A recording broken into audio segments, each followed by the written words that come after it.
So welcome back, everybody. This is Night Flight, and today we are going to talk to Howdie Mickoski, and we are going to talk about the afterlife and how to navigate it. I thought that is a subject that is always interesting. I'm very happy to have him here. So, Howdie, welcome to Night Flight. Yeah, hi Judith, thanks. And you are probably one of the first people who said my last name correctly. Uh, yeah, so it must be something of being so close to being in Central Europe. You've seen the name before. Yeah. Yeah, we have a lot of keys here. Yeah, yeah. So So, my first question is always when I have a new guest, yeah, what sparked your interest in that? I saw you, what was that?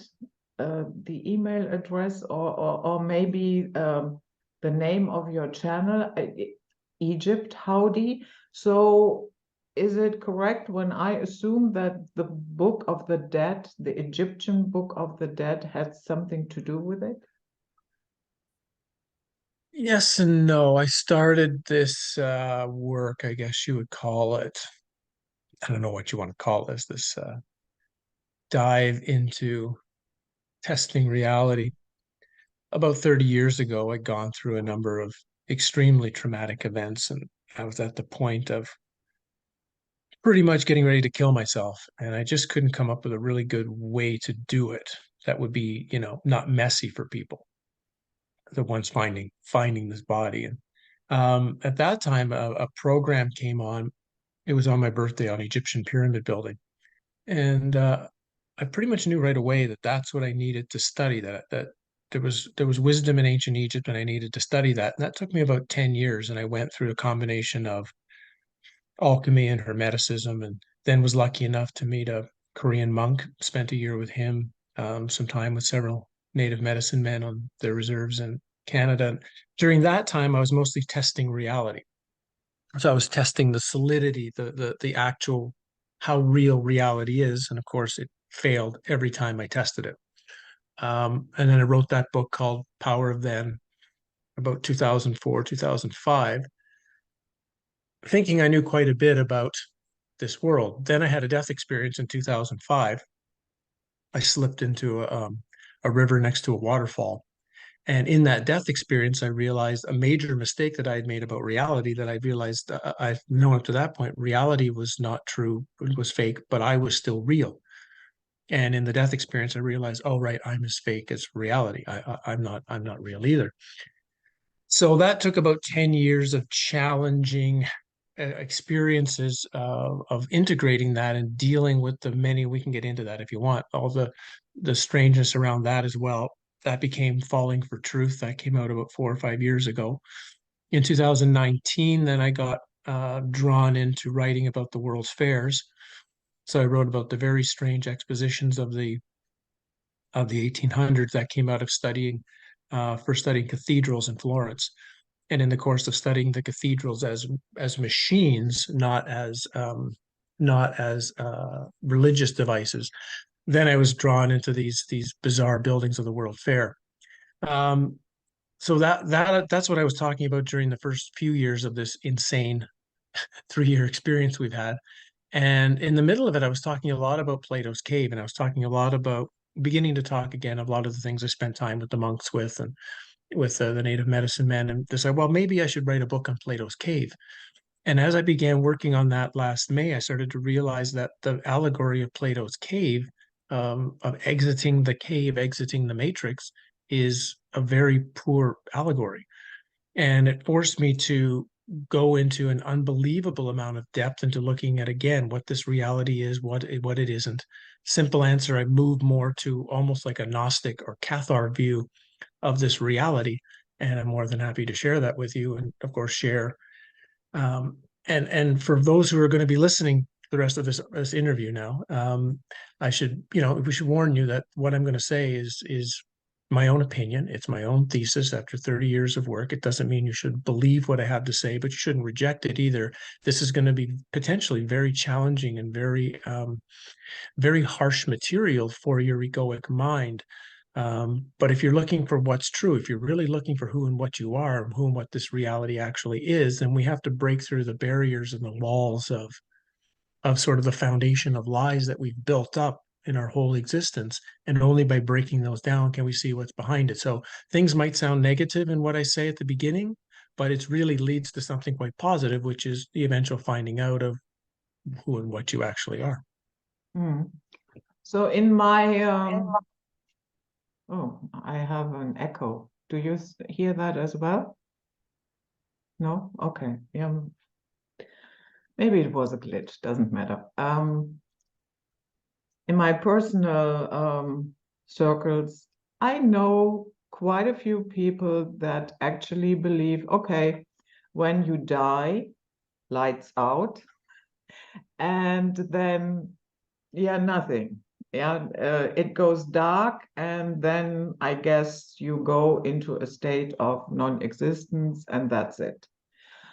So for people that are wired like that, what kind of evidence do we have that there is an afterlife?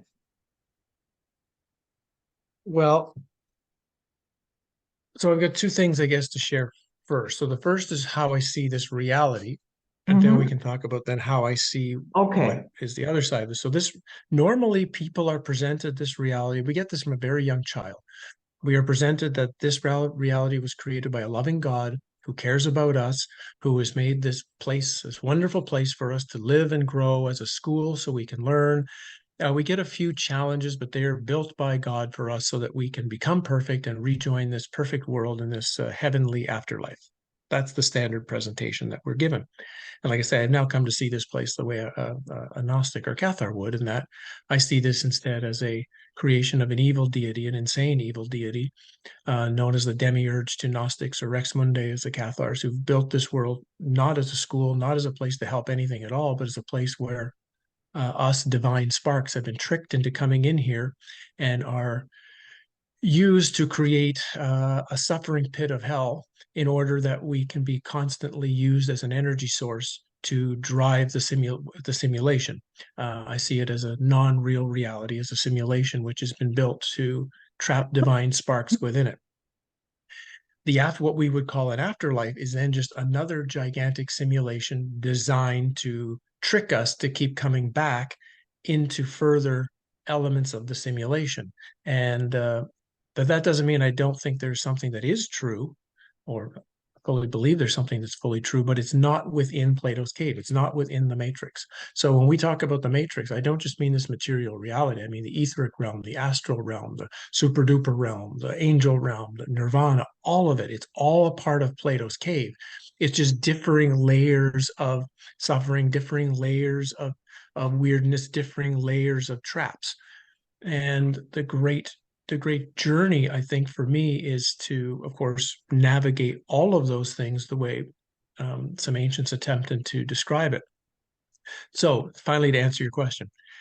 So, for those who might say that idea of like nothing happens in the afterlife, we have to, I think, look at two really interesting pieces of information. One would be the tens of thousands of near-death experiences that have been related to us. Now, I have, of course, as you know, I have a lot of problems with what a near-death experience is, why it's presented the way it is, why it's presented so commonly in the same way. But we have these experiences that are indicating something is going on within our conscious and within our awareness during this transformative moment. The other is young children who are reviewing and able to present other lives with such perfection that literally they can go and see old family members and give them details that there's no way a 4-year-old child should possibly know, which indicates some form of recycling, some form of reincarnation is actually happening in this realm. And that indicates, well, if we're seeing that reincarnation is a real thing, well, why don't we remember any of it? And that, of course, leads, and going back into my thesis, as to why this is a giant wheel, a giant trap for our souls. Yeah. So when people have a near-death experience, yes, you are correct. They have a lot of things in common. Yeah, a light, um, people that are showing up, that their loved ones or their favorite dog or whatever it Mhm. is. And but then again, there are also people that say, yeah, that's all correct. But the thing is, when you have a near-death experience, you're not really tethered from your body. You are still, there is still a connection. So how much, yeah, should we trust those experiences? Right. So the standard near-death experience, and there's some great places out there for people who are interested in looking into them. There's like 5 or 6 or 10 YouTube channels with lots of people. There's another one called, I think it's nderf.org, something like that, which lists like thousands of people's near-death experiences. So about 85 to 90% are similar to what you've listed there. White light, dead grandma, Jesus, life review, feeling of love, um, told it's not your time. That's 80 to 90%. But there are these 10% that are not anything like that at all. And in fact, the other 10%, I think, reveal such incredible depth of what might really be going on. And are the ones that I think we should really need to focus on. What's going on in the ones that are not the standard experience. And generally those non-standard experiences get ignored by the researchers and by the book writers because it destroys their thesis of God loves you, grandma's waiting for you, it's going to be wonderful, don't think about this stuff. I now see the standard near-death experience, I call it like going to the dentist, but only having to sit in the waiting room. You Yeah. sat in the waiting room. It's not bad, not been too bad. Then the dentist comes in and says, "Sorry, we're a little busy today. You'll have to come back tomorrow." Oh, okay. And then you go, as opposed to a few people who've actually gone in and sat in the dentist chair and they have a very different experience of what that is. So I think what we've got is, and this is again, this is just my opinion, this is just my theory, but if the white light is the recycling device, as we've been told, that by going to the white light, it's the final decision you've made, that in a sense you're coming back, you're recycling into this insane reality. Then if you were the one in charge of that system, you would want to make the white light seem as wonderful as possible. So these near-death experiences, well, I believe fully honest and truthful, and I think the people are sharing honest experiences, but they might be like a propaganda tool by the white light set up to come back, talk all about it, talk how wonderful it is. And of course, the other thing is so strange is the people who do have a near-death experience like that, they tend to come back better people. They tend to transform, they become more loving, they're more kind, they often help others, some become healers. So it's like, this sounds great, how could we possibly not think, how could we think this is bad when we see the results of the people who've gone through it? And again, we have to step back and say, but okay, what's the real motive of everything going on with our entire reality? We can't project what we want reality to be. We have to first break it down and say what actually is reality truthfully. Then we can make decisions on how reality is or is not set up. Mhm. Okay, let's talk about that for a minute. If we are really in a simulation, is it possible that that simulation is being run by an AI? Exactly. Okay. In fact, I would call the demiurge, the original creator of this place, the original AI. And then what the Gnostics called archons, sometimes then referred to as demons or all sorts of things, are just initial programs made by the AI to run certain. I mean, you have to consider that if we're using this reality as in computer terms, it's far more vast, far more complex than a standard video game that appears on someone's screen in their computer. This is vast beyond comprehension. And so there's some interesting things about a simulation. So one was, how can you tell you're in a simulation? Well, one suggestion was, look into your past, look into history. Because if someone's building a simulation, like if you or I were going to build a simulation today for people, we would put our focus on the beginning of the simulation and going to the future, because that's how the simulation is going to run. We're not going to put much focus on the past. We're going to have just enough to get the simulation running. So this person suggested if you can look into the past and have all sorts of holes, all sorts of things that don't make any sense, all sorts of things you can't explain, that's a high likelihood that you are living in a simulation. So that's a very interesting concept right away. The second is that a simulation, if it's computer oriented, needs a tremendous amount of power. And if something is this vast, universes upon universes, think of the power source that this thing needs to generate. It's sick but ingenious. If the AI originator decides, let's get the video game characters who are going to be in the game become the power source to run the game further. It's sick and ingenious, but I think that's what's being done. Thus, we can then start to see, okay, we can take what's happening in our world, the AI sort of takeover of this reality, and then we extrapolate it like in bigger terms, say, oh, this is how the whole thing is running, that we're seeing again this hermetic as above, so below, microcosm and the macrocosm, that we can use our reality as it's being, and especially now, when we can use the way the reality is now and extrapolate that to think, this is actually how my whole reality has been structured. And things will start to make sense, I think, if you can start to see that they are both one and the same. Mm-hmm. Okay. So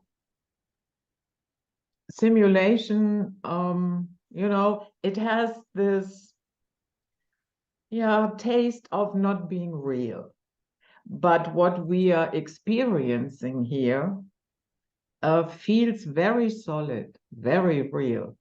Yeah, you cut yourself, you bleed, you can end up in a horrible car crash, you can become a billionaire. I mean, it's really vast what you can experience here. And all these experiences happen at the same time. The greatest horror and the greatest bliss.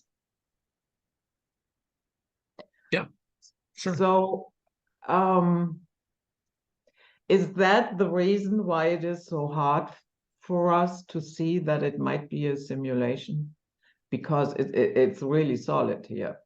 Although I know, this table where my laptop is standing on, if I take a certain microscope, then I will end up in a space where there is more space between the elements that make up this table than there is material. I know that. And yet, here in this realm, it is very solid, and it is good that it's solid, because otherwise I couldn't place anything on it. Yeah, as long as somebody is still, in this sort of place like that, where it's the idea of reality is a thought, Mm-hmm. it can't be seen through. So, like I say, I spent about 6 to 8 years testing reality. I put in about 14 hours a day of extreme practice. Um, and those practices, be they from recapitulation to not doing exercises, to dreaming exercises, to gazing exercises, to, but I was putting in 14 hours a day. It got to the point where I had to put my hands on a chair when I sat down, or I wasn't sure the chair was still going to be there when I sat on it. Walls were no longer solid. Um, I could see outside through walls. I could People would appear and disappear. So I began to see. I remember one of the first ones I had during with the experiences is all of a sudden I was walking near a river, and again in a very deep, clear state, and all of a sudden the ground started flowing and the river became still. And all of these things, that's when I began to like now the idea of a book, oh, the world is an illusion, the world is in a dream. Now I understood it because I was experiencing it. It was real when I placed my attention on it. Hence the point, like I had to put my hands on the chair to sit on it. So in a sense, I was placing my attention on the object, and by placing my attention on the object, I was solidifying it. But as soon as I took my attention away from, and that's all the, I mean, people wouldn't believe, but if you look in your room right now, every object that's in the room on one level or another, you are sending out like a piece of projection in order to make it manifest in this reality. It's not that you're creating it, but you're switching certain things on and certain things off is the best way of describing it through your attention. And when you learn how to either focus your attention more, you can alter what objects are or are not in your world, or if you switch it all off, objects might just disappear. So once you have an experiences like that, then I begin to understand what these ancient and various mystics are talking about, that, oh yeah, it's not real, but I'm having the experience of realness. And yeah, if I don't know, if I don't know that the table's going to be here when I put my drink on it, that becomes very impractical. It becomes, and it actually can turn you kind of nuts. Like it's I think what happens to a lot of not a lot, but some of the people who we see walking around on the street with a shopping cart and muttering to themselves, or have been placed in mental hospitals. I think for a lot of them, they've crossed these barriers and they've literally broken down the bounds of reality in actually a very positive way. They had a very positive experience in that they saw the non-reality of reality. The problem is they had no grounding when they came back to understand the experience. They had nobody around them that could say, actually, that wasn't crazy. What you had was this, it was an experience mystics have had for thousands of years. You need to go to like a monastery for a month or two now and just you need to sit peacefully and begin to understand your experience. And then I think a lot of them could have been very well integrated into their experience with this reality. But if you don't have that connection point of someone there, or pieces of information to help you, it's very easy then for the mind to just spin yourself out of control. And I think that's what happened to a lot of people. So I wouldn't be surprised that with the right amount of information at the right time, a lot of people that are diagnosed as, crazy could actually become quite sane, actually. Yeah. What you described it reminded me of, yeah, drug-induced experiences like LSD, mescaline, and what have you. So, Mhm. but from what I'm hearing, you didn't use drugs. So can you elaborate a little bit how you accomplished that to have a totally, what was one of the exercises that you did? Yeah, I was very clear that even though I knew drugs could open doorways to other realms, I knew there's a dangerous element to them because the drug is in control of the experience, not you. And so, thankfully, the people who I met very early on instructed me that you want to learn how to do this yourself so that you're always in control of the experience. One of them, for example, was, and like I say, I was doing 14 hours a day, but one of them was gazing, which Mhm. was just staring at an object. And if anyone's going to attempt this, always start with a plant first. Don't go into major difficult things. Just start with a very simple plant and stare at it for an hour. Um, that practice, you'll begin to start noticing that the plant will probably change. It will alter. I mean, I had tons of experience just sitting with plants of seeing that, oh yeah, it's not really a plant like I think it is, at all of these levels of layer. And then I began working with trees, and then I began working with other thing. I began expanding after I got better and better at it. But that was one of the practices that was very, very valuable, which was because if you just try to sit and turn your mind off, like it's the standard meditation, I'm just going to make my mind quiet. Generally, that's being done so that you can feel better. Someone meditates because they feel stressed, they feel unhappy, and so the whole goal is, I just want to feel better. And that's the spiritual path for most everybody. They just want to feel better. They feel bad, they've had trauma, and they want to feel better. As opposed to, I want to know what this really is. I want to know what this reality is. I want to know what birth is. I want to know what death is. I want these answers. I don't want to leave this place without knowing everything in its totality. And if that becomes your answer beyond feeling good, then you have to do things on a very different level. It might look similar, but they're completely different intentions of what you're doing, and the work is completely different. And as long as someone is focused on only feeling better, they will never find the truth, because as soon as they get to a place where they feel better, they will always stop. And that's 98% of the community out there. And again, there's nothing wrong with but it's just important to know what's the real purpose of what you're doing. If your real purpose is I need to feel better, then that's great. And there's lots of things you can do, and that should be your focus. But don't pretend you're going to get ultimate answers, or you're going to exit the cave, or you're going to leave the matrix. That's just not going to happen. Exiting the cave or exiting the matrix, it's going to take a lifetime of work.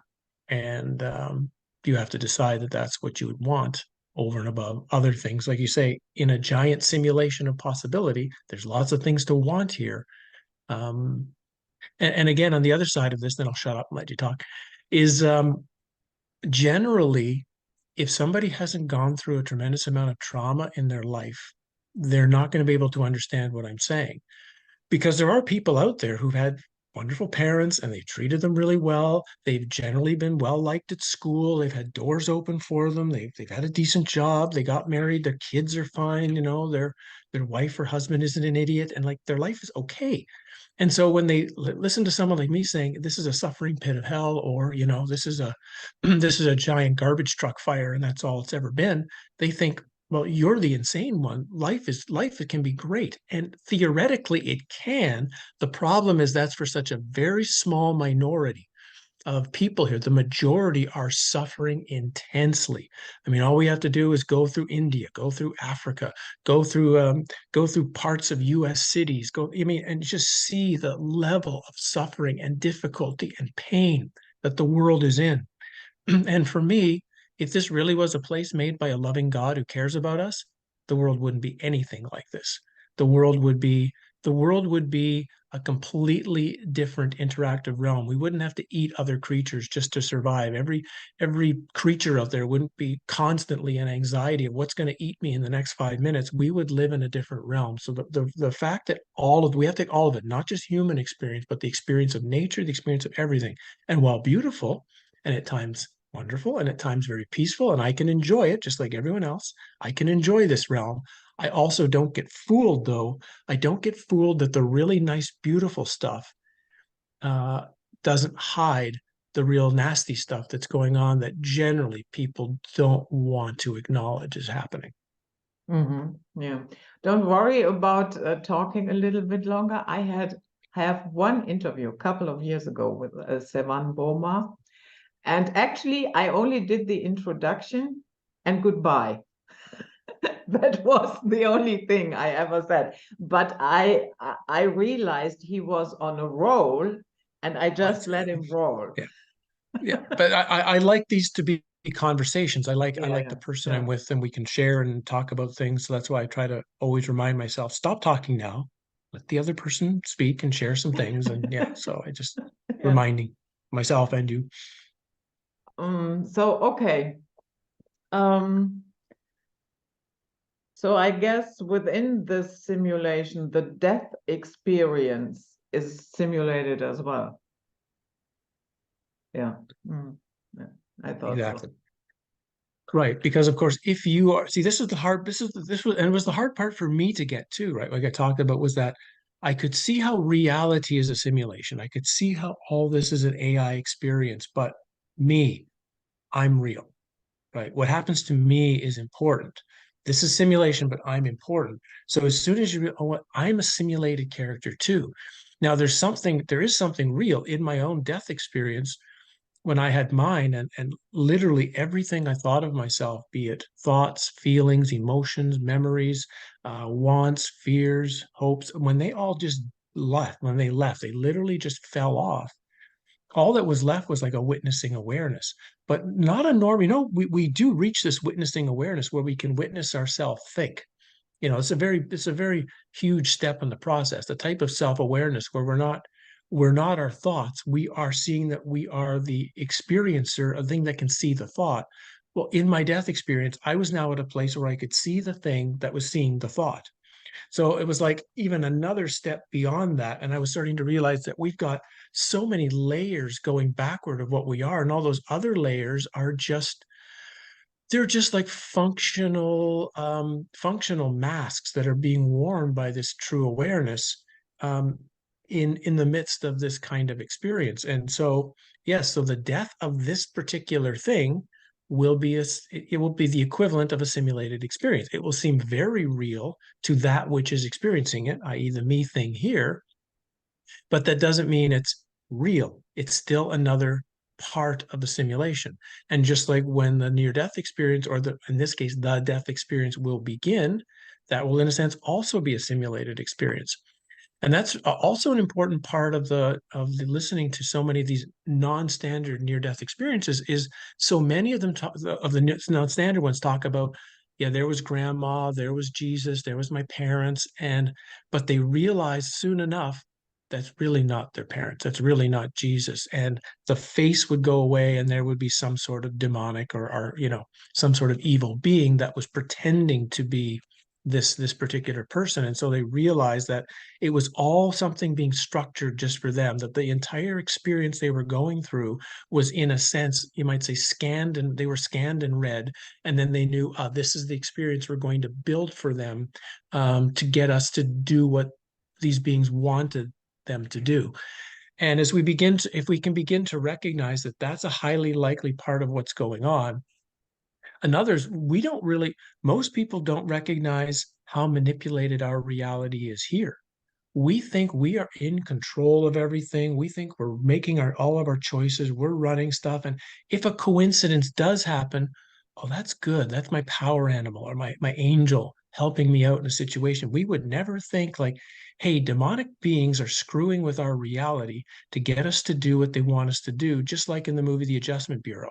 The Adjustment Bureau, from that aspect, is an incredible movie for detailing how manipulated we are on a constant basis. And if we're being, it makes sense. If we're being manipulated here, we're sure going to be manipulated in the after death realm.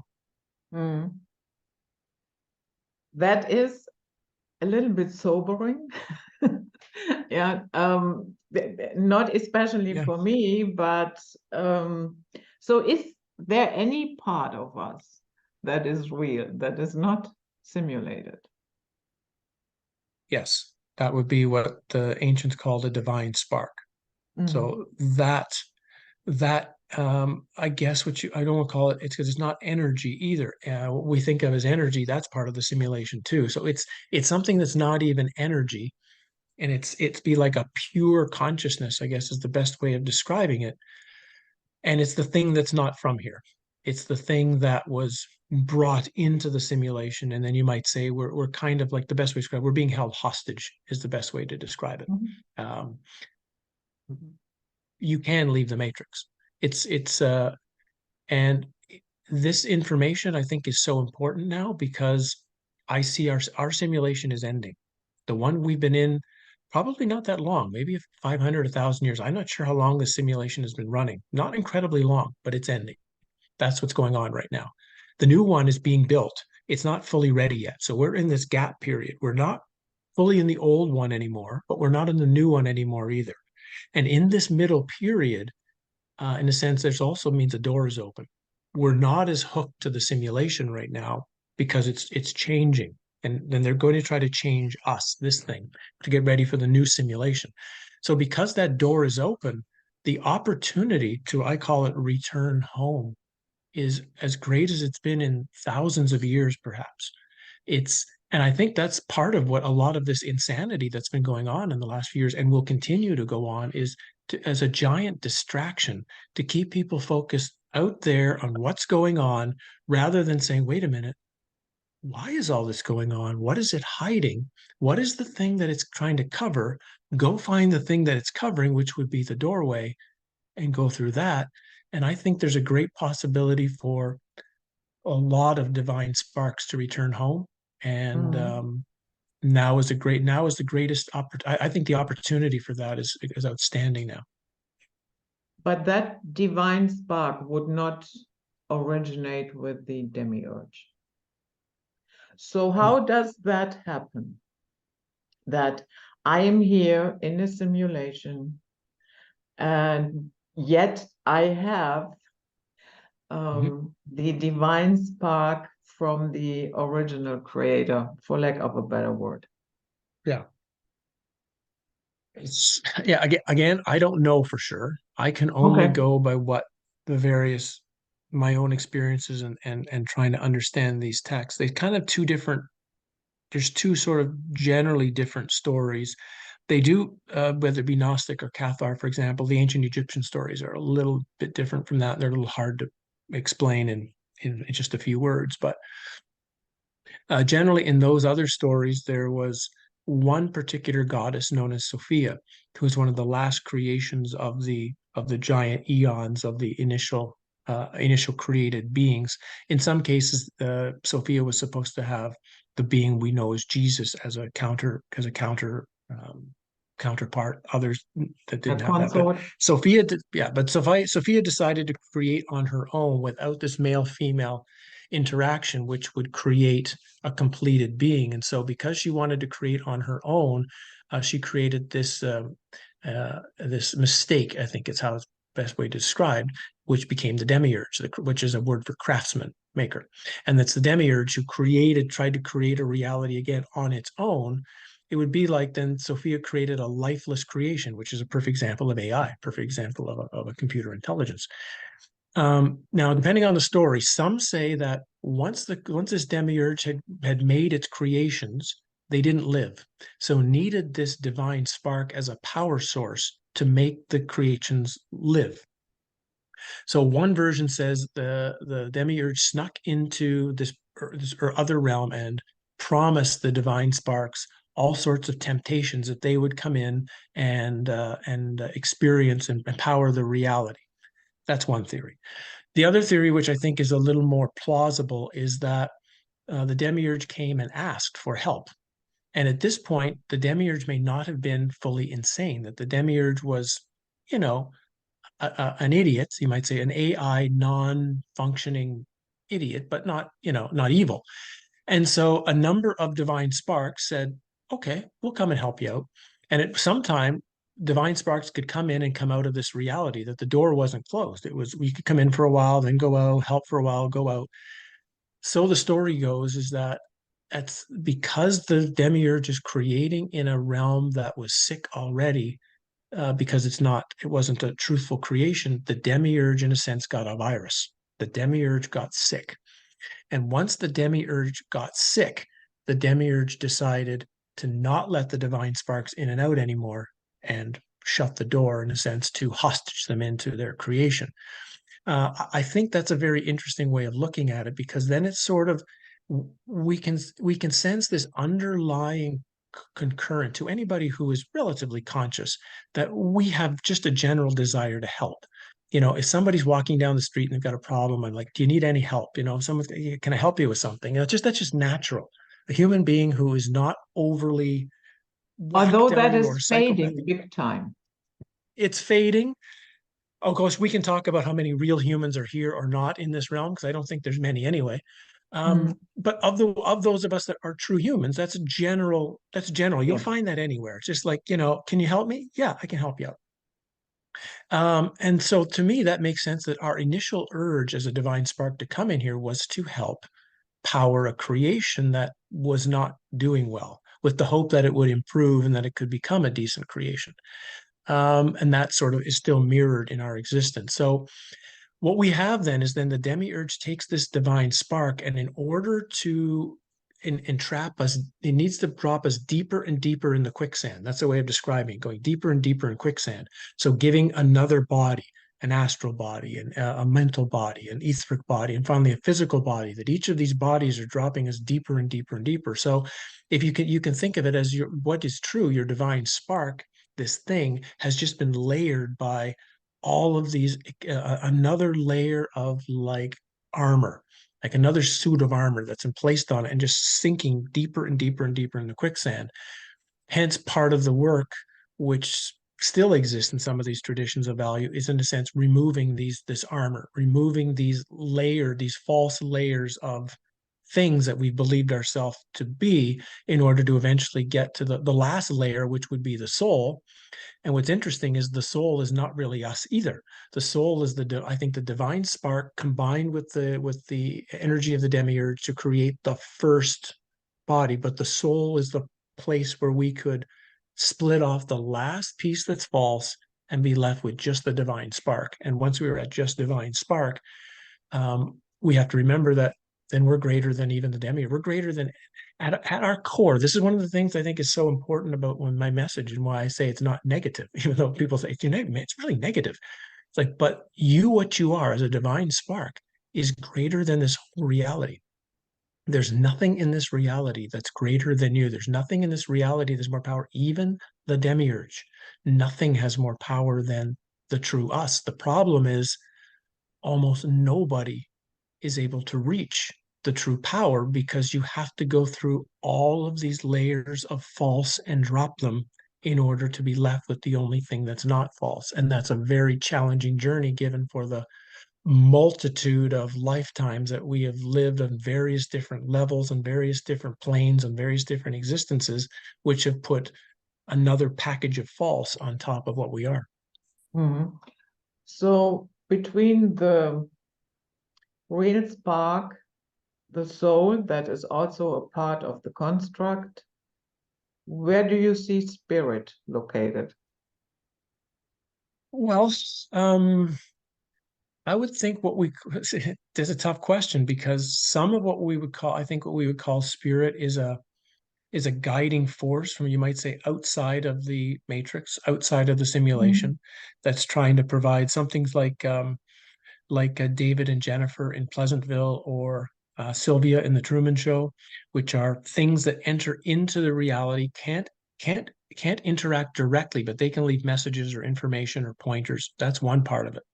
The other part, though, of spirit, though, is what you might call a false tricking mechanism made by the demiurge and the archons in order to do just like the Adjustment Bureau and navigate people back onto a life path that suits the system, won't suit us, but looks nice while we're going through it.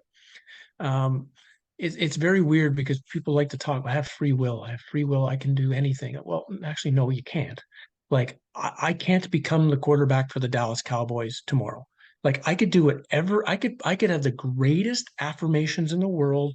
I could start working out constantly. It's not going to happen. But there are thousands of potential options that could happen tomorrow. So this would make sense that if we're dealing with a computer simulation, a simulation is not going to make a billion options for every creature that's in it. The amount of space that would require is massive. So instead, we have limited numbers, a few thousand, and there's many things that are similar to all other people. So what we've got is a free will in a sense of choices of say a few thousand pathways we can walk, which seems potentially endless because to our little mind, even that is a massive possibility. But we don't realize that, like you say, you've got this element of one side of spirit, which is trying to get us out of this whole thing. And you've got another side of the spirit saying, I want you to walk down road number 1840. That's the pathway I want you to walk on in this life. And we're gonna manipulate you in various ways to choose that pathway. So when we start stepping back and we start asking, like this is a fun thing for people to do, and I did this a lot during my recapitulation, which is a life review, is to ask yourself, when we've come to a point where we've made a big decision in our life, how did we really make that decision? Like, how exactly, am I going to live here? Am I going to move to this city? But there's usually a little story in there. There's something that happened, and we always like to say that it was something positive, making us that choice. But so many of our decisions don't really work out for us. We try to pretend like they do. Oh yeah, and then it led me to this. That was a problem. But this happened. So it justifies all the other crap. This thing.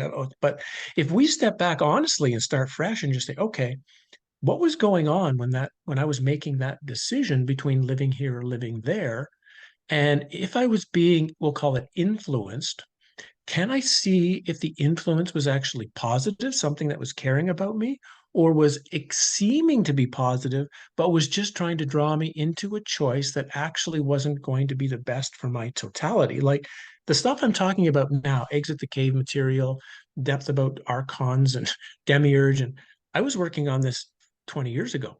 I was building this stuff into a book 20 years ago, and then I had my death experience, which took me off in a completely different direction for a while into a more a more standard spiritual presentation of consciousness and unity and those kinds of ideas, which is not bad, is not wrong. It's part of the pathway. But I realized something that I always just said, it's got to be good.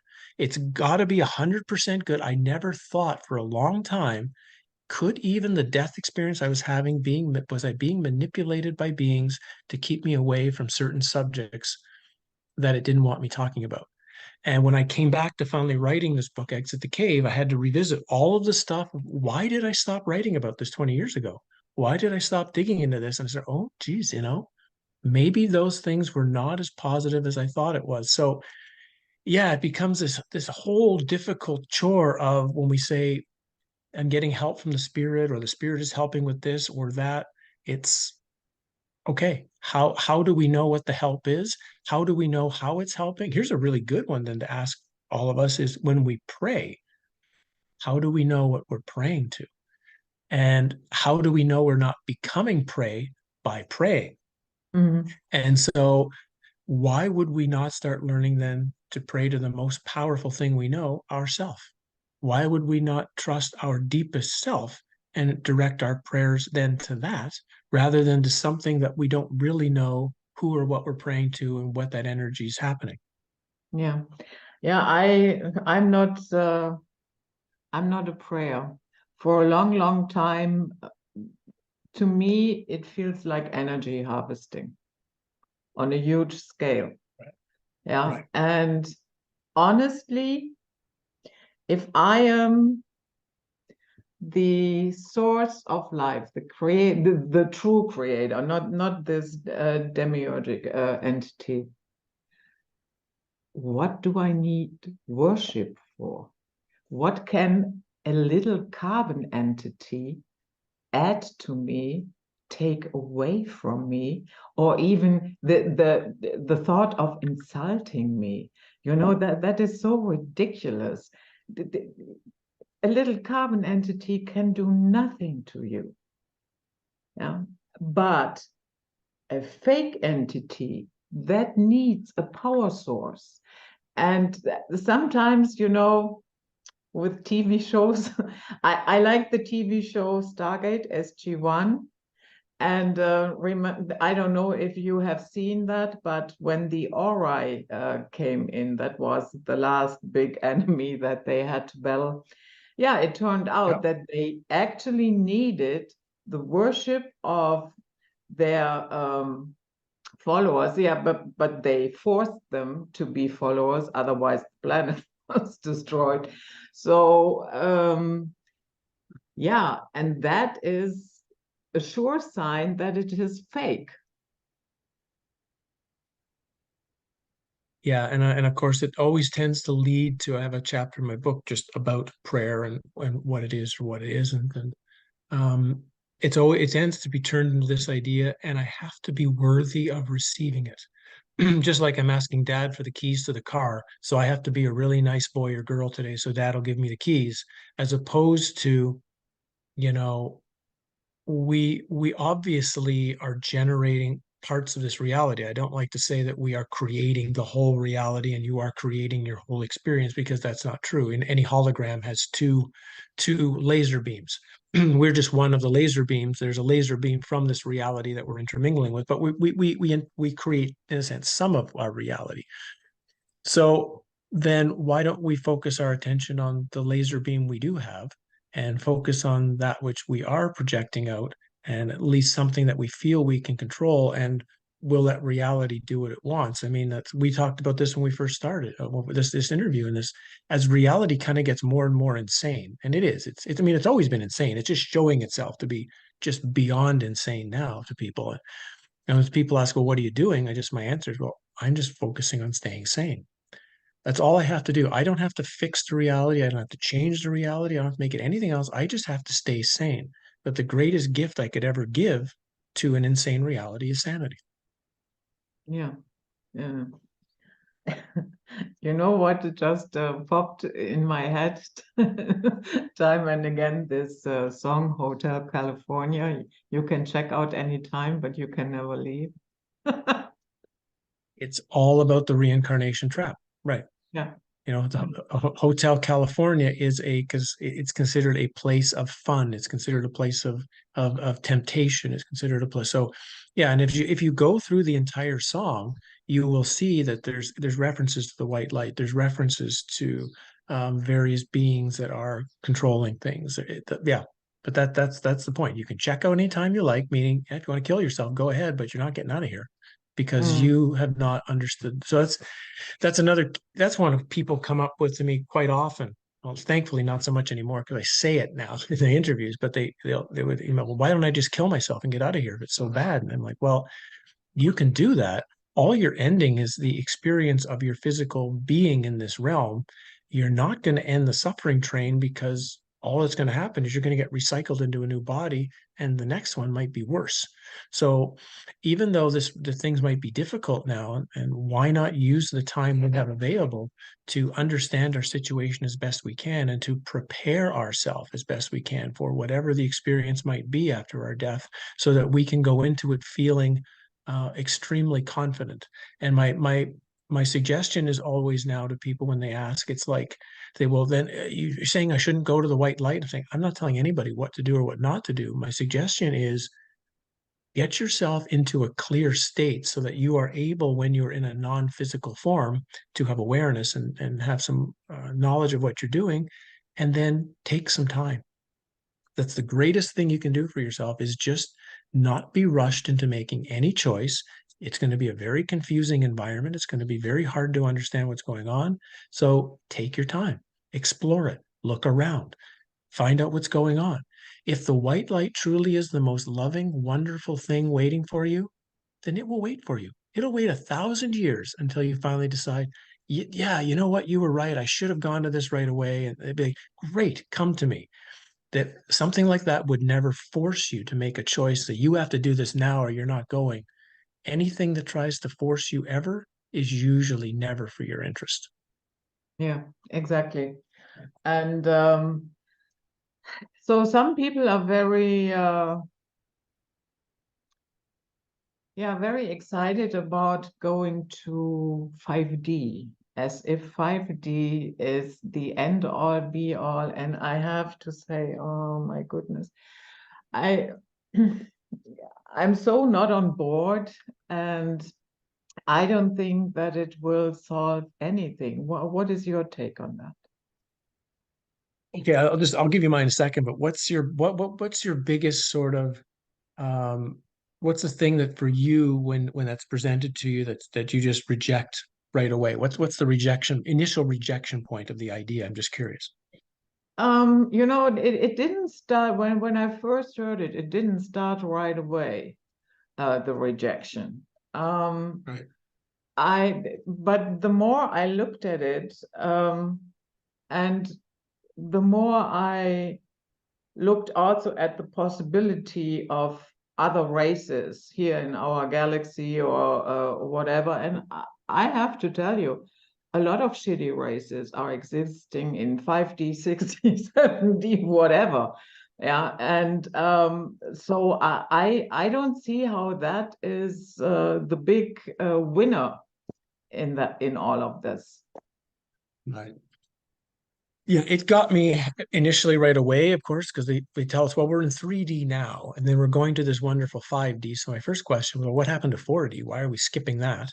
And then the second question I started to ask was I started realizing, well, D to me just means depth, deeper, a simulation within a simulation. Mhm. So just like that movie, it came out of the German series. What was that? World on a Wire, right? Yeah, That became the 13th floor about simulations within simulations. So I think that's really what it is. The new simulation is going to be the 5D. It's going to be a level deeper. like really, we don't want to go deeper. We want to go back to 1D at least. We want to go back to at least oneness where we're in that, we don't, so to me, 5D is deeper in the simulation. And they're going to have, I think, various ways of tricking people into the simulation. When the time comes, some will go because they're scared and they're saying, you'll be safe here. Oh, you'll have what you need. Others will be told, this is the 5D you've been waiting for. This is this wonderful higher frequency of consciousness. And a number of people have been prepared for it. So they're just going to go ahead, which for a while they'll probably experience. They will probably experience a very wonderful, nice reality. But yeah, once you begin to see that it's just another simulation in a simulation, and no simulation is built for the beings that are in it, it's built for the system, then it doesn't matter how nice it is at the beginning. It's going to be, and I think it's going to be an even more difficult prison-like world to get out of. Yeah, for sure. Let's just say I'm done with this reality and all other realities, all other simulations. I'm never coming back into this thing whatsoever. Everyone else is free to make your own choice, but I'm done. I'm going home. I'm finished with this whole thing.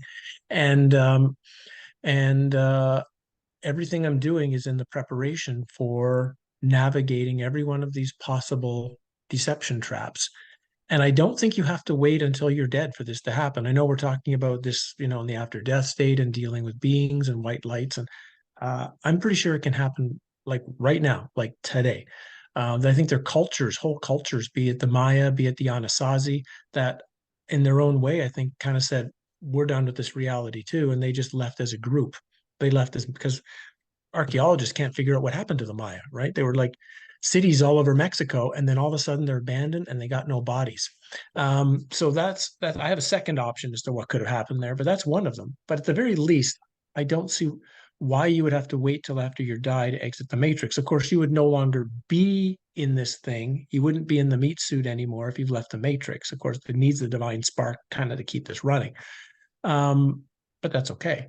Um, but it seems like it's more likely that you can do it after you die. So that's why it's better to prepare at the more likely point of changeover. But there, I've been told about a book.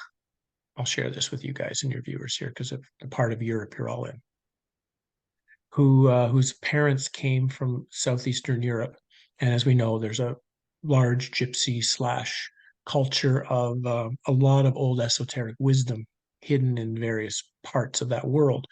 And they claim that the family had a book, a very old handwritten book, and that if you read this book from cover to cover and did every single thing in it exactly as it was described, when you were done, you would disappear. And in my case, that would probably mean you just exited the matrix. You were home. So I don't doubt that this knowledge has been around for a long, long time in this simulation and the simulation before, and it's just been very carefully hidden, very carefully presented. Like even a book like Exit the Cave that I wrote, it's not telling you how to exit the cave. It's telling you that you're in a cave, you're in a matrix, you're in a simulation, and maybe to understand where, how, and where we are so that we can each individually find the doorway out. But for sure, there have been instances of this has been laid out, but it's been laid out very, very carefully, very, very secretively, and very, very quietly behind the scenes so that the system doesn't know, hey, a whole bunch of people are getting out of here. So, does this simulation extend into the entire galaxy, or is it just Earth, or are we in a location of the multiverse where everything is inverted and upside down? And so is it a local phenomena here on Earth, or does it extend? My guess is it's one of many. And again, the great question, is this a simulation, which means it's an exact replica of something else, or is it what's it called, a simulacrum, right? Which is a word that means it's kind of based on something, but the original doesn't fully exist. Hard to know which we've got, but the Gnostics were very clear. They called this a copy. That was the word they used. This reality is a copy. So it means there's something that it's based on anyway. I think there's multiple these things. I don't know about you, but I've had my own experiences of different lives as me. So I've experienced different complete lives as me, whether those are parallel lives that are happening simultaneously, whether they're lives that are happening in a type of time loop. I don't know, because the time loop is another thing that I'm sure plays into this reality, some kind of looping experience over and over again. So I think there's multiple simulations in a much more bigger sort of giant simulation, of which you've got various material world simulations, and they link to etheric simulations, and they link to astral world elements, and then they link to, yeah. So it's all of these layers upon layers upon layers of parts of the simulation. And that's why it's so hard to figure out, because even if someone could figure out the material world part of the simulation, like even if someone unlocked all of this kind of and figured out, I can see how this is running, I see how this is working, but if they don't see all the other layers that are part of it, all of a sudden they die, and then now they're in the astral realm. Like, what the hell is this? I Hmm. got that material world figured out. What is this? And so that's part of why it's so challenging, is because there's so many layers, there's so many pieces to what it is. I think the positive part of it, though, is just once you can recognize, but it's all false. That doesn't necessarily mean it's evil. It just means it's false. And Artificial. all you're looking for was not false. It's one of the greatest things I got from a teacher, Richard Rose, who died like 2005, I think. But he said he was very clear. Don't go looking for truth, because you don't know what it is. You have a hope. You wish truth is something, but what you can do is find false. Just look for something false, acknowledge it, that's not true, and get rid of it. Find something else, get rid of it, and eventually you'll get to one thing that no matter how hard you try to get rid of it, you can't. Then you know you found the truth. So it's sort of like the backwards opposite of how people usually go about truth seeking. And finding false is something everybody can do. And I think that's the whole trick of this. And it's kind of what I've done for 30 years. That's exactly what I've done, is look for something or look for something and try to prove it. I kind of necessarily didn't go looking for false, but I would go, oh, they said this about ancient Egypt. How can I prove that's true? And usually, well, I couldn't. And I took in so many false beliefs, which I'm surprised about 30 years ago when I wrote my book, that I fully believed certain ideas. And now I look back and like, well, how could I even believe that? Because there was nothing that could prove my belief theory at the time. There was only just the hope that it was true. And everything just gets shredded more and more and more as you look at it honestly. And that includes ourself, it includes our world, it includes everything. um, and yeah, then it's like, well, what's the interesting one thing that will be not false? Hmm. Yeah. So, um, Yep. so, okay, let's talk. You know what you just described. It makes a lot of sense, but I can also imagine that some people do not like to go down that road simply because they feel, okay, I start, you know, check, check, check. I get rid of all the faults. And they might have the impression at the end of that process, I will be standing there holding an empty bag. Yeah, that you That's drift off into nihilism. Yeah, that there is nothing. And um, Mhm. so do you think that is I personally do not think that. I think it is a good method to get rid of nonsense. And so how can we, yeah, not convince people. You usually cannot convince people. They have to convince themselves. Yep. But I have an impression there is an element of fear within it. Why people are not doing it, because of the empty bag that I'm holding at the end of the process. You know what I mean? Yes, I know exactly what you mean, which was a part of my death experience, was the Okay. realization of, oh wow, it's not I don't have a real self or a true self or a child self. I have a no self. Right. I have actually, all of these selves are just constructs. They're not really what I am.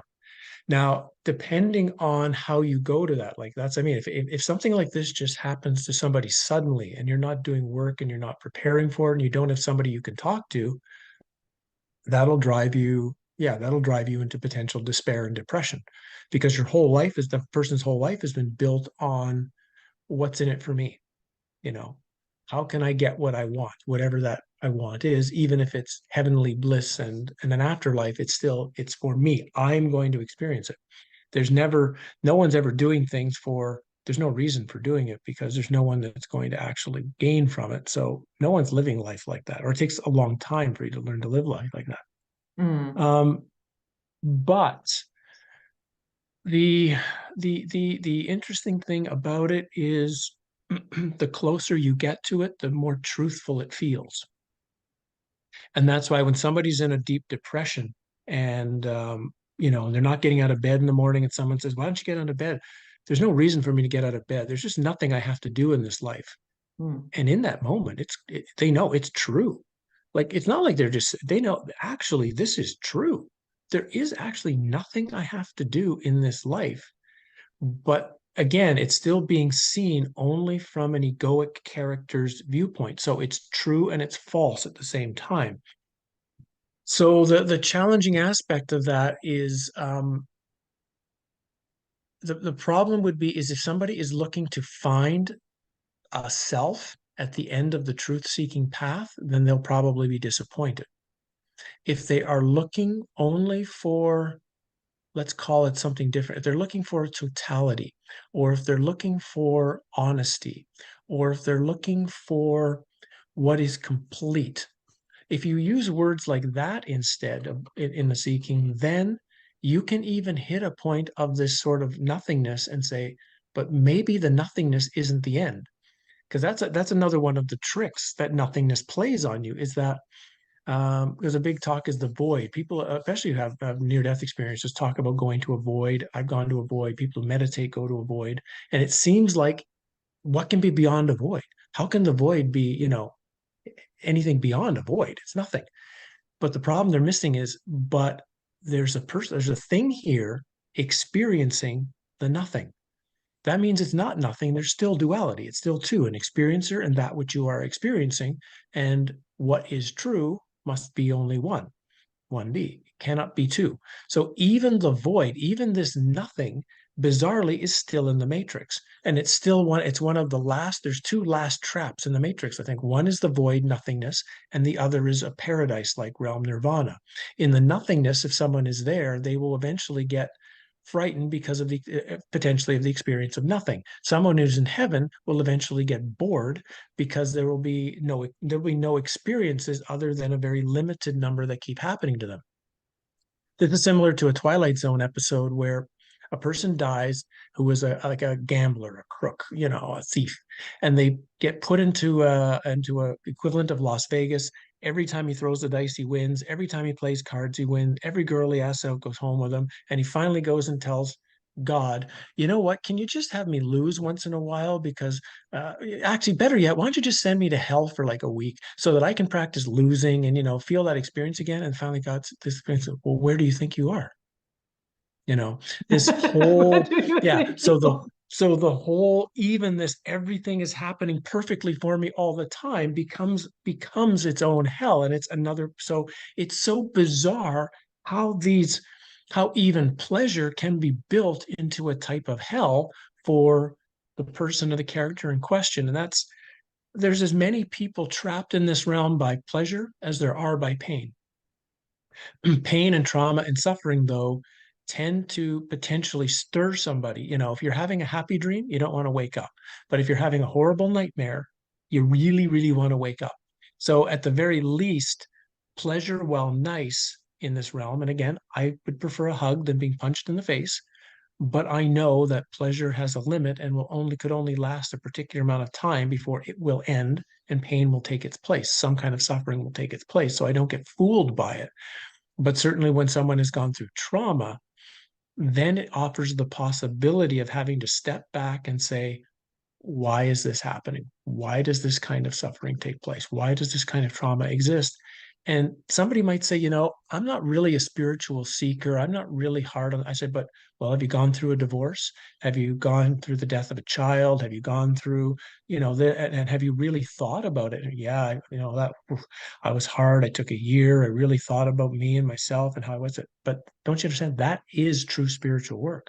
That is true going inward, which is looking at the way reality is presenting things to you and taking it within and asking, why is things the way they are? Why am I the way I am? Why do I act the way I act? Why do I think the way I think? That is true spiritual work. Again, people like to think it's how long can I sit with my eyes closed and be happy? That's not spiritual work. That's a type of preparation for spiritual work where you can maybe get yourself into a quiet, clear state where then you can ask the questions and then you can look deeply. But it's a warm-up period. People stop. It's the same thing as like the dentist chair, or the dentist waiting room. A lot of what people do in practice is just stay in the dentist room. They don't want to go in and start digging through stuff because it's going to be challenging. It's going to be painful. The good news I can tell you, at least from my own experience, is eventually, if you are willing to keep going, there is something on the other side of it. I did a life review. I did a life recapitulation. It took me 4.5 years. It was one of the most hard things I've ever done, partially because of what I had to see about myself and partially because of how boring it was for a long time. And I could have quit a lot, many times, but I saw it through. I finished it. And it wasn't until 2 to 3 weeks after I finally finished it that I realized what had actually happened from it. When I finally, oh my God, that's what this thing does. Holy crap. But you could never realize it until you've done the whole thing. And it's a lot of cases of spiritual work, true spiritual work, like I've just described, really going within and looking at yourself is a long process that you sometimes don't realize the value of it until you've completed that part of the process. Do you think there is an energy grid around the earth that is, yeah, let's say, recapturing souls and recycling them through here, or how does that work? I mean, it could be many forms, right? There's Mm, again, we're in a simulation, so there's so many different ways the simulation could have what you might call different types of nets, some physical, some non-physical. My guess is depending on the type of identity and personality and way people have come to see things, they will run into they will run into the recycling system more the way they would be wanting to see it. So perhaps a more scientific, a more material-based person might see it that way. Somebody who's maybe a more spiritual, dreamlike person, they might see it in a way that's non-real, kind of done with energy. And so I think there's various ways that it can be presented to us, but each one is just it's again, it's just like an overlay. It's just a presentation of the real system going on behind the scenes. mhm. So okay, now let's go there. I just dropped my body and I realize it, and the light Okay. show is going on. And I do not want to go to that light show. When you said just take your time, is it a good idea to just wait a second and look around what other options are there, where I could go? Yeah, I think the best option is just to be, at least the way I've come to describe it is because one of the things that seems to happen in the after death state, or I think this is where dreaming, like live dreaming work is very important, lucid dreaming and astral projection, is just getting used to how your awareness functions when you're experiencing the world in a non-physical form. And when you're in those states, you kind of notice that what you focus on, what you're attracted to, you kind of automatically move towards. It's almost like you can even float there or just are instantly there. So for me, the best thing would be because the white light seems to be an unbelievably attractive thing. It's like the same way like a bug zapper is. The bug is automatically attracted to the light of the zapping thing. Of course, as soon as the bug gets to the bug zapper, it's killed. Some good metaphor. but it's going to be a really attractive force, especially because it's presented as being love beyond what you can possibly have ever experienced before. And certainly someone is going to be the soul will be confused, be dealing with trauma. We've just died. Boy, wouldn't that be a nice feeling to, feel welcomed and loved and cared for? So I think the best thing we could just do at least is turn away from it. Mhm. Say, okay, it's trying to attract me, so I'm just gonna focus on something else at the beginning, and just, it'll probably keep trying to get our attention, but it's going to be like, okay, uh, what else can I put my attention on for a while? And then, like you say, just be able to say, okay, well, what is this realm like? How does this realm operate?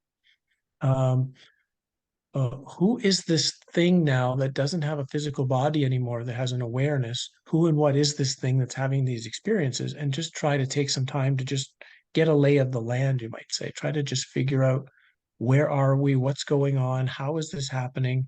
And I think the other thing would be, don't trust anyone or anything giving you information. Yeah. Oh, my guide has just appeared, or oh, this wonderful person has come to explain everything to me. That would be another thing. Like, yeah, get away Mm. from me. Just get Yeah. the hell away from me. Because I don't know who you are, and I know all of these beings like to play as many tricks and deceptions as possible. Not interested. So I think the best option is, don't be attracted to anything. So therefore, you won't be pulled towards it. Don't listen or trust anything outside of yourself. And this is beginning this. I think that's a good part of what we need to do in this life, is just learn to practice um, getting comfortable with um, our own authority, being able to get comfortable saying yes and no to various things that we want to say yes or no to, and being okay that people won't like our answers necessarily. Do you want to come to my party? No, I really don't, actually. I just want to stay home Saturday, and yeah, I'm sure it'll be a big party, but I'm sorry, I'm just not interested. And being okay that it's okay to say how you really feel. It's okay to make your own choices, because once we get to that place, once we get to this after death state, the game is going to rise many levels. And if we don't know how to obtain our authority here, we're not going to have a chance of obtaining our own authority there. So Yeah. you can almost look at your life experience in a physical body. You can then look at it as an opportunity to practice how you need to prepare yourself for when you're in that state, in that place you just described. You're going to be at least operating in a place where you are fully operating in your own authority. Mm. And I think what would also be helpful is to get rid of knee-jerk reactions. Right. Yeah, because then you will definitely be Of course. drawn into something that you might think, oh, yeah, because of course we associate light with positive things. Yeah, and that Right. is how we are conditioned. We are more afraid of the dark. And but interestingly enough, darkness is also fertility. Yeah, the seed grows in the dark, Right. and yeah, Yeah, and you can never experience light if you're not comfortable in the darkness. So it's mm, very important to be comfortable in darkness before you can even truly experience light. And like you say, knee-jerk reactions are generally, there's an emotion involved. The mm, reason the knee-jerk reaction is because something has emotionally caused us to react in a particular way, as opposed to this containing of the emotion. Okay, the emotion has come. It's information. That's all it is. I don't have to do anything with it. The information can come, the emotion can go, and now I can sit clearly in where I am and make the decision that I want to make. So, yes, all of these little ways of changing our behavior, the way we normally operate, I think are all possible preparations for, yeah, the great transformative experience. And you talked about the Egyptian Book of the Dead at the beginning. The ancient Egyptians had a number of different funerary texts, from the pyramid text to the Book of What is in the Duat to Book of Caverns, Book of Gates. There's a number of different texts, and each one gives slightly different information on the after death state. And of course, they're very challenging to go through, because we have such a poor translation of hieroglyphics into our current language. There's so many layers to the hieroglyphic, ancient hieroglyphic language. Um, I know some have gone. I went through the Tibetan Book of the Dead recently, Mhm. really looking forward to reading it, and came away quite disappointed, actually. Simply because I don't know when's the last time you read it, but like the first 6 or 7 chapters was all about light. Oh, you're going to come to a red light, but don't go to the red light, go to the yellow light. But then you come to a yellow light and you want to go to a white light. No, but then the white light's no good. And I'm like, what is this? And if this is really the structure that it's going to be in the afterlife, my first response would just be, get rid of all the fucking lights. I'm just not interested. Just be gone with all of them. This is obviously even stupider than I ever thought. And I'm just going home. I'm just leaving.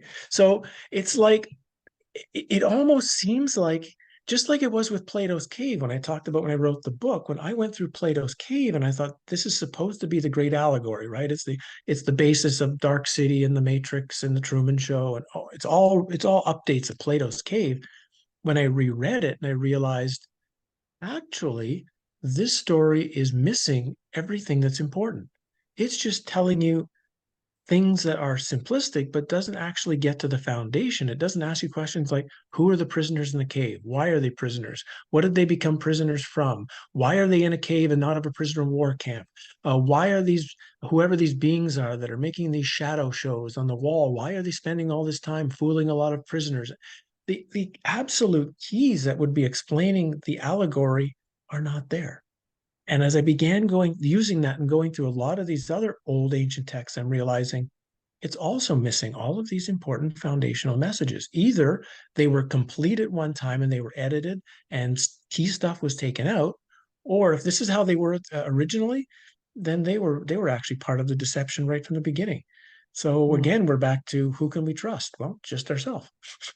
I agree. I practiced Tibetan Buddhism for a couple of years and then I dropped it all. And at the end of the day, I'm not saying I didn't learn anything useful. Of course I did. But at the end of the day, it's just still part of the simulation. And there are some helpful things Right. within it, yeah, that can help you navigating this 3D Yep. realm. And what I also liked was the POVA initiation, that is of the practice of conscious dying. Yeah, that you shoot out your consciousness here. You do not exit here, eyes, Right. and Right. please do not exit down there. Yeah. Yeah, Right. the anus is not the way to go. So the best would be here, and Right. it's a long thing. It takes 3 days, and you also have a physical mark. You can actually see that on Right. YouTube, where they do Hova sessions in Tibet, Oh yeah. and Yeah. then you can see how the teacher is checking the Mm. hole that you have here in your head. Right. So yeah, that was useful. But other than that, um, no, it just keeps you in the matrix. Right. I think that's a valuable point for everybody to, because that's kind of where I've come to, is these other sources, these other ancient things have pieces of information. There's clues that are in them that can be taken out and used. The problem is if we then take that this one particular teaching or doctrine has all the answers and we need to focus on it singularly, that it will do the job. And like, well, no, like anything, it's been reworked, like you say, into the matrix. I've realized that even if there was a person alive at one time who did have total knowledge and was sharing that knowledge, it only takes 10 or 15 years for all of the remaining students to start changing what was said, altering what was said, saying things in a way that's going to benefit them, just totally mistaken with what is being said. And within 20 years, it's completely mixed up and it's not the same anymore at all. And it becomes, like you say, now part of the trapping mechanism as opposed to the part of the original going out. And we're back to who was that guy, Julian James, right, who wrote Path of Masters, and he was very clear: if you want a master, make sure it's a living one, because the dead ones are no good to you. You know, they Mm. lived, they died, they're gone. And so find somebody who at least is alive, who you can talk to, who you can converse to, who you can, you know, and again, that's part of the people don't like to hear that. They like to make things as simple as possible for themselves rather than have to, oh, I got to do all that work. Well, you know, Mm. but a few will do it. Yeah. So I will wrap this up now, and I thank you so much for coming. I found Yeah, the conversation really inspiring, and I hope you come back because I have a lot of questions still on my sure. book, and Mhm. yeah, maybe we can talk another time, and you're always welcome here. Thanks. Well, like we said earlier, you know, you live and I'm sure a lot of your followers live in a part of the world right now that is in extreme turmoil. Mm. The insanity of this reality is right on your doorstep. And that means life is not easy, but it means, can you use the challenge, like I said before, can you use the difficulty that's around you to find what's deeper in truth? Can you use that? Because if the chaos is there, it's hiding something. So what is it hiding? And yeah, for those of you who are interested, yeah, you can find me. I've got still got a YouTube channel running, Howdie Mickoski Talks for now. I'm over on Locals as well, where I do most of my talking now, and sharing is on Locals to try to have a better community and better conversation. You can look through a place like Amazon to find the books originally. You don't have to buy them there if you want them. You can buy them from anywhere you want. And Egyptian-wisdom-revealed.com is my website. But soon I've got a new one coming up, so it'll eventually it will just transfer you there. And those are places to look into. And again, as I remind everybody, I'm just sharing information and ideas, thesis, research, experiences. I can't in any way say I'm 100% certain of anything. Things in a week could change if I get new information and new ideas. This is just for information for you to contemplate, to think, to look into your own experiences and come to your own conclusions of yourself and reality. And I'm just sharing some things that sometimes don't often get shared here. Okay. So yeah, that was it, guys. The night flight for today, and with the wonderful Howard Mickoski. And we see you all next time. In the meantime, stay safe and sound out there. Bye bye.